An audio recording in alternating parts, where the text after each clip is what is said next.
ಬಡತನ ಬಹುತೇಕ ಜನರಿಗೆ ಅದು ಕನಸನ್ನು ಕೊಲ್ಲುವ ಶಾಪದಂತೆ ಕಾಣುತ್ತದೆ.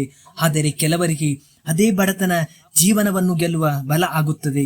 ಹೆಚ್ಚು ಹಣ ಇರಲಿಲ್ಲ, ಅವಕಾಶಗಳೇ ಇರಲಿಲ್ಲ, ಮತ್ತೆ ಕೆಲವರಿಗೆ ಒಂದು ಸರಿಯಾದ ಊಟಕ್ಕೂ ಹಣ ಇರಲಿಲ್ಲ. ಆದರೂ ಅವರು ಸೋಲಲಿಲ್ಲ, ಏಕೆಂದರೆ ಬಡತನ ಅವರ ಮನಸ್ಸನ್ನು ಮುರಿಯಲಿಲ್ಲ.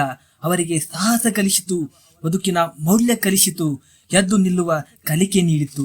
ನೆನಪಿಟ್ಟುಕೋ, ಬಡತನ ಯಾರನ್ನು ನಿಸ್ಸಾಕ್ಷರವಾಗಿ ಸೋಲು ಮಾಡುವುದಿಲ್ಲ, ಸೋಲುವುದು ಹೊಂದಬಾರದ ಮನಸ್ಥಿತಿ. ಬಡತನದಲ್ಲಿ ಬೆಳೆದ ಅನೇಕರು ಇಂದು ದೇಶದ ದೊಡ್ಡ ದೊಡ್ಡ ಹುದ್ದೆಯಲ್ಲಿ ಕುಳಿತಿದ್ದಾರೆ. ಕಾಲಿನಲ್ಲಿ ಚಪ್ಪಲಿ ಇಲ್ಲದವರು ಇಂದು ತಮ್ಮ ಕಂಪನಿಯಲ್ಲಿ 100 ಜನಗಳಿಗೆ ಕೆಲಸ ಕೊಡುತ್ತಿದ್ದಾರೆ. ಏಕೆ ಗೊತ್ತೇ?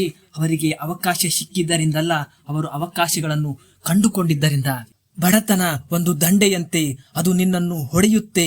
ಆದರೆ ತಾಳ್ಮೆ, ಶ್ರಮ, ನಂಬಿಕೆ ಇದುವೇ ನಿನ್ನನ್ನು ಮುಂದಕ್ಕೆ ಎತ್ತುವ ಕೈಗಳು.